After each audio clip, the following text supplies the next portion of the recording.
Good afternoon, my Real News Media TV family. Welcome back to the channel for another news update.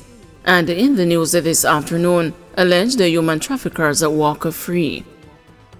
The St. James Circuit Court decided not to offer any evidence in the case of 3 St. James residents accused of coercing 2 females into indecent acts 5 years ago due to the complainant's reluctance to appear in court. Leonie Ricketts, Lisa Shea White, and Jerome Murray, all of St. James addresses, were charged with human trafficking, living off the earnings of prostitution, and facilitating the trafficking of a person. The case was heard in the St. James Circuit Court on Thursday before High Court Justice Bertram Morrison. Attorney-at-law Michael Hemmings, who was representing the trio, raised concerns regarding the witness being unavailable on multiple occasions. The investigating officer who was present in court confirmed that the witness was reluctant to appear in court to give evidence.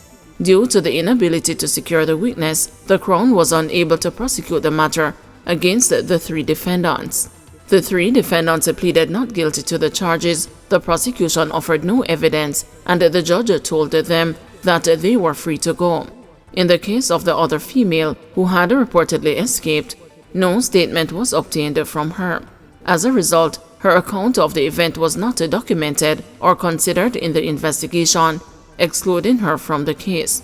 The incident occurred on April 26, 2019, according to the prosecution's case file. The 2 females were allegedly pursued by the 2 accused women while walking along a road in St. James. One escaped, but the other was captured and was reportedly forcibly driven away in a car. The family of the captured female alerted authorities.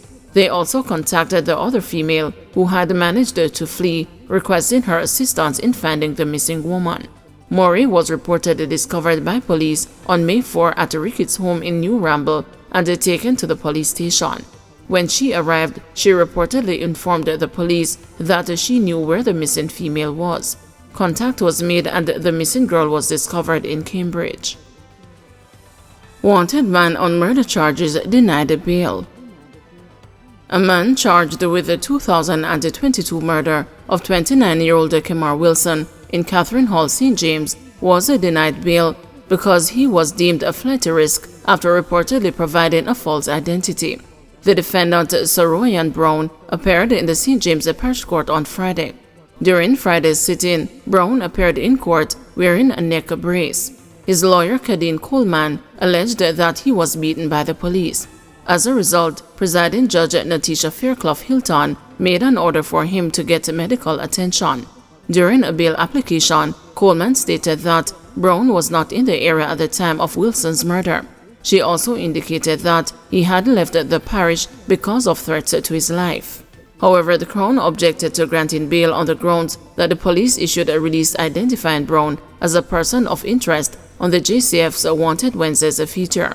Additionally, they highlighted the fact that Brown was discovered in St. Thomas, and therefore there was concern about him being a potential flight risk. The Crown further argued against the granting bail, citing that Brown initially gave his name as Franklin Allen. Brown was remanded. The matter will be mentioned again on May 24. According to the police, on August 5, 2022, Wilson and other persons were at a shop at about 10 p.m. when gunmen opened fire at him. Another person who was on his veranda in the vicinity was also hit. After the gunmen escaped, the 2 wounded persons were transported to hospital, where Wilson was pronounced dead and the other person admitted. Murder suspect turns himself in after a year on the run. The man wanted in connection with the fatal stabbing of another man at a wake in April 2023 has turned himself in to the authorities after a year on the run. Jerome Richie Simon of an Orangefield St. Andrew address is suspected to have killed Dwayne Cripple Green of a Golden Spring address. Information is that on Monday, April 22, 2024, Simon turned himself in at the Castleton police station. Reports are that Simon was at a wake in Devonpen, St. Mary, when he and another man got into a physical altercation.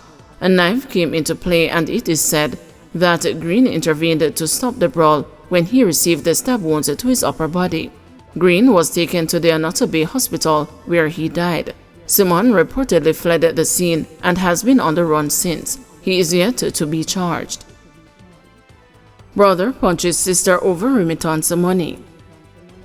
Siblings were encouraged by a senior parish judge to mend their broken relationship following their dispute over spoils from PS20, approximately $3,800 that was sent through a remittance company.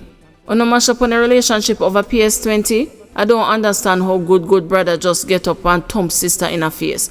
I hope and hurry up and make up back because the money no worth it. The relationship weren't more than PS20, expressed the senior parish judge Sanchez Borrell. It was shared in the Kingston and the St. Andrew Parish Court on Monday that the defendant, Claude McCarthy, was the intended receiver of the money. However, he asked his sister, the complainant, to collect the funds as he did not have any form of valid identification. McCarthy and the complainant agreed that she was to take $500 from the collected sum as a payment. It was shared in court that after the funds were collected, there was an altercation between the siblings over $1,500 that McCarthy said he did not receive. The complainant contends that McCarthy punched her in the face, causing bruising and swelling to her lip. A mediation agreement shared in court states that McCarthy is expected to make a payment of $100,000 for the injuries his sister sustained. Monies were already paid outside of court to the complainant, and McCarthy paid an additional $25,000 in court. The matter was then dismissed by the prosecutor, who offered no evidence against McCarthy pursuant to the mediation agreement. The defendant was discharged of assault occasioning actual bodily harm charges. Woman accused of teachers' college fraud. A corporate-era woman who was employed as a cashier at a teacher's college is now at the center of a multi-million-dollar fraud investigation.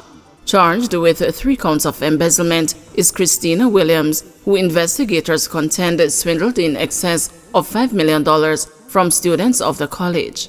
It was shared in the Kingston and the St. Andrew Parish Court on Monday that the elaborate scheme ran between 2019 and 2022.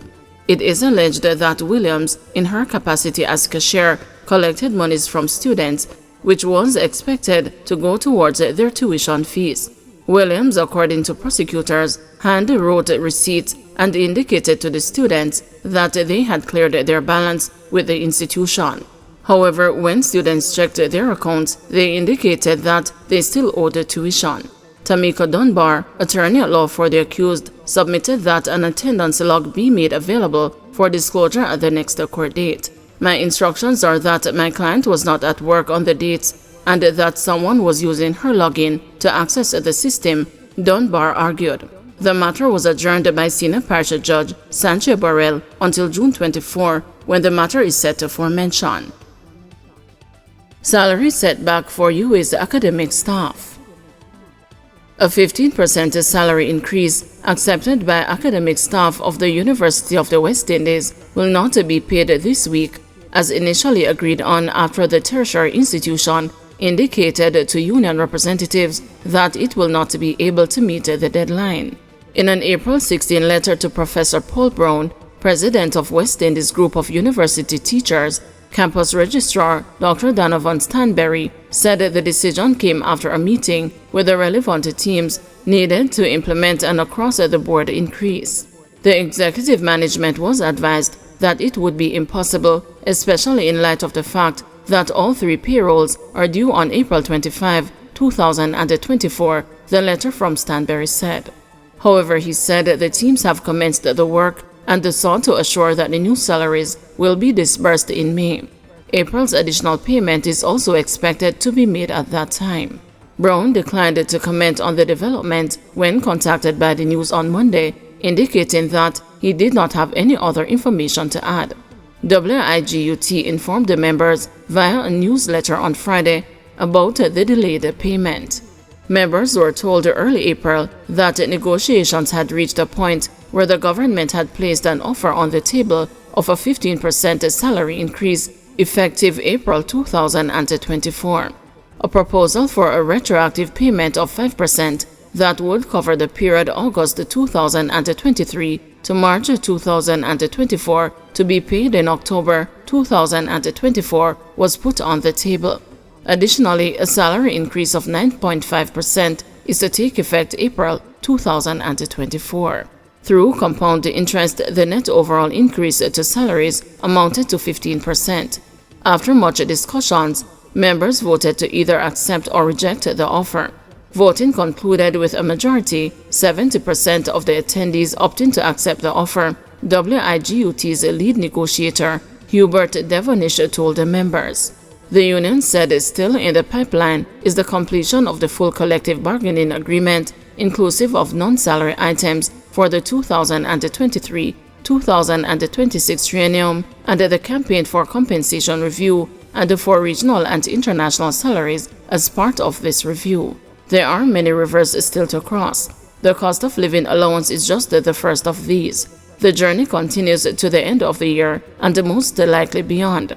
We shall have to remain organized and militant, Devonish said.